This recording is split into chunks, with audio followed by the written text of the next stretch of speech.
নমস্কার বন্ধুরা, আমি অর্চনা। আমার চ্যানেলে আপনাদের স্বাগত। তো আজকে আমি নিয়ে এসেছি বেগুনের একটা ইউনিক ধরনের রেসিপি। বেগুন তো অনেক রকম করে খেয়েছেন, একবার এইভাবে করে খেয়ে দেখবেন, খেতে কিন্তু দুর্দান্ত লাগে। তো চলুন দেখে নেওয়া যাক বেগুনের এই রেসিপিটা আমি কিভাবে তৈরি করি। এখানে নিয়েছি একটা বেগুন, আর এই ছোট্ট বেগুনটা দিয়ে আমি পুরো পরিবারের জন্য একটা দারুণ স্বাদের রেসিপি করব। তো এই বেগুনটা এরপর আমি কেটে নিচ্ছি। বেগুনগুলোকে বেগুনটাকে আর কি এইভাবে সরু সরু লম্বা লম্বা করে কেটে নিয়েছি। এরপর এখানে দিয়ে দিচ্ছি লবণ। লবণ দিয়ে খুব ভালোভাবে এইভাবে মেখে নিচ্ছি, যেমন পুরো বেগুনটায় লবণ হয়ে যায়।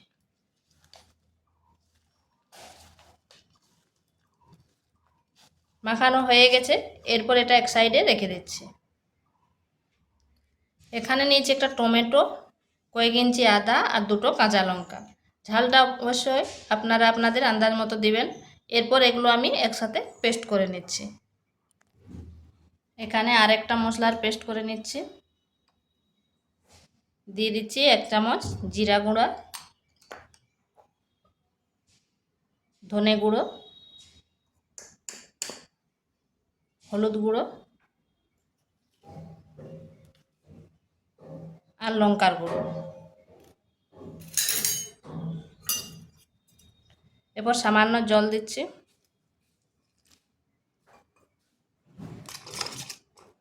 এই মশলাটা ভালোভাবে মিশিয়ে নিচ্ছি। আর এইভাবে যদি তরকারিতে মশলা দেওয়া হয় তাহলে কিন্তু এর স্বাদটা বাটা মশলার মতো আসবে। সবগুলো একসাথে মিশিয়ে নিয়েছি, এরপর এটা এক সাইডে রেখে দিচ্ছি। দেখুন বেগুনটাতে নুন মাখার জন্য বেগুনটা নরম হয়ে গেছে। এরপর এইভাবে চেপে চেপে জলটা বের করে দিচ্ছি। কত জল বেরোচ্ছে দেখুন।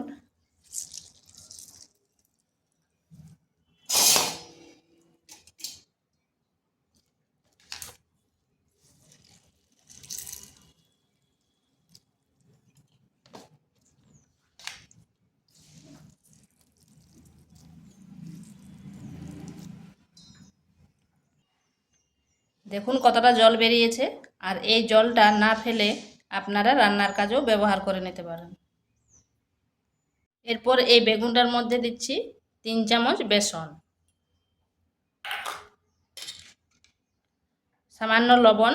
যেহেতু লবণ মাখিয়ে রেখেছিলাম তাই একটু কম দিলাম, আর লবণটা তো বেরিয়ে গেছে জলের সাথে। এখানে দিচ্ছি দুটো কাঁচা লঙ্কা।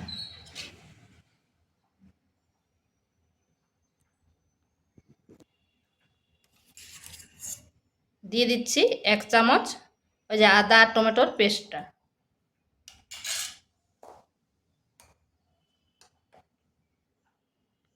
সামান্য হলুদ গুঁড়ো,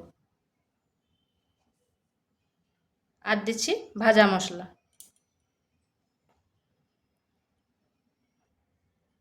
এরপর এগুলো ভালোভাবে মেখে নিচ্ছি। এখানেও কিন্তু কোনো রকম জল দেব না।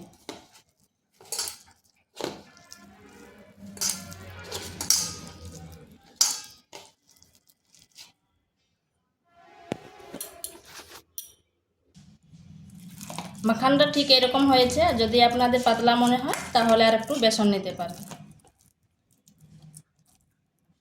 এরপর এইভাবে গোল গোল করে নিচ্ছি। এরপর এর মাঝখানে একটা করে কিশমিশ দিয়ে দিচ্ছি। কিশমিশটা দিলে খেতে কিন্তু ভালো লাগবে। এইভাবে কোপ্তার সাইজে আমি করে নিচ্ছি, আপনারা যেমন খুশি করতে পারেন। এভাবে সবগুলো করে নিচ্ছি। এইভাবে আমি সবগুলো করে নিয়েছি। এরপর কড়াইতে তেল দিয়েছি, এরপর এগুলো দিয়ে দিচ্ছি।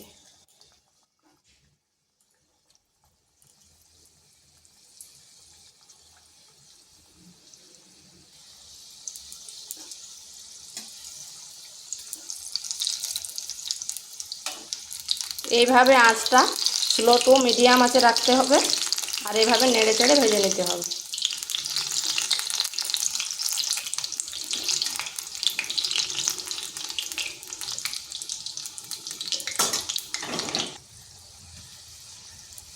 এগুলো হয়ে গেছে, এগুলোকে এরপর তুলে নিচ্ছি।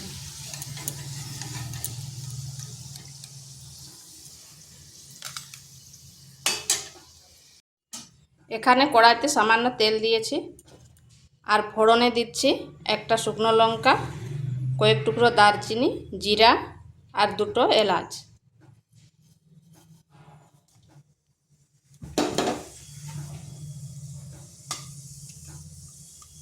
আমি এই রান্নাটা খুব কম তেল মশলা দিয়ে করছি, কারণ অতিরিক্ত গরম পড়ে গেছে তো।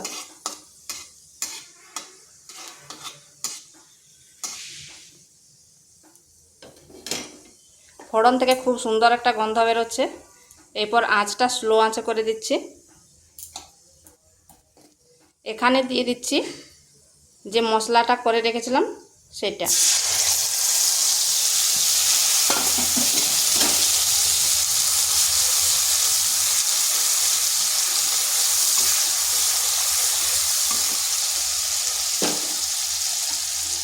এরপর দিয়ে দিচ্ছি আদা আর টমেটোর পেস্টটা।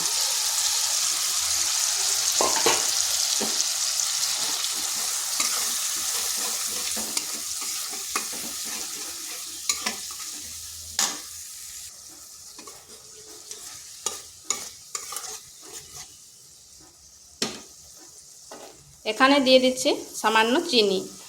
চিনিটা দিলে এর স্বাদের ব্যালেন্সটা ঠিক থাকবে। আর একটু সময় ধরে মশলাটা কষে নিচ্ছি, যাতে টমেটো এবং আদাটার কাঁচা গন্ধ চলে যায়।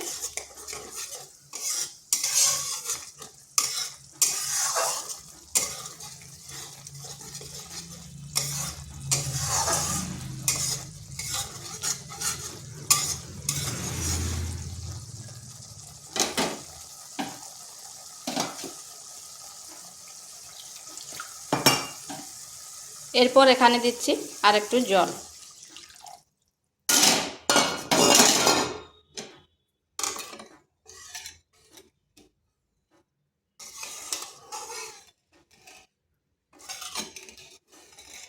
এরপর এটা ফুটে ওঠার অপেক্ষায় রইলাম।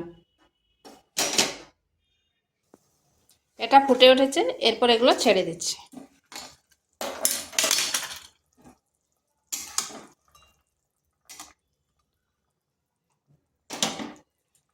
এরপর ঢাকা দিয়ে 3 থেকে 4 মিনিট রেখে দিচ্ছি।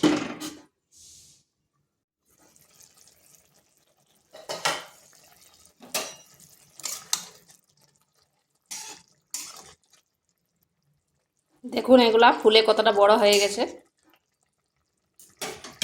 এরপর এখানে দিয়ে দিচ্ছি গরম মশলা।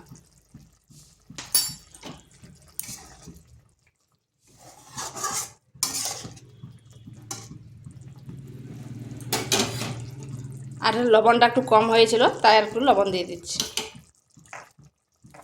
দিয়ে দিচ্ছি ধনেপাতা কুচি।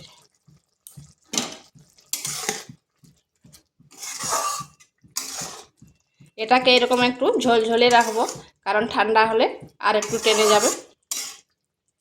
এরপর গ্যাসটা বন্ধ করে 2 থেকে 3 মিনিট রেখে দিচ্ছি, যাতে গরম মশলার গন্ধ পুরো তরকারির মধ্যে হয়ে যায়।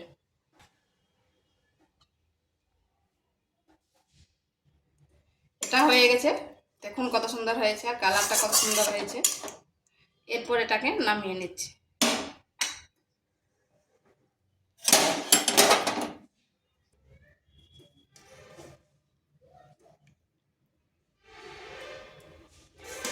এটাকে আপনারা এমনি ভাজার পরে স্ন্যাক্স হিসাবেও খেতে পারেন।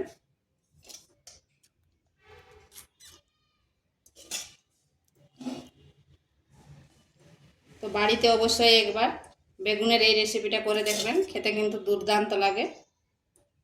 তো ভিডিওটা ভালো লাগলে লাইক, শেয়ার, কমেন্ট অবশ্যই করবেন, আর নিত্য নতুন রেসিপি পাওয়ার জন্য চ্যানেলটিকে সাবস্ক্রাইব করবেন।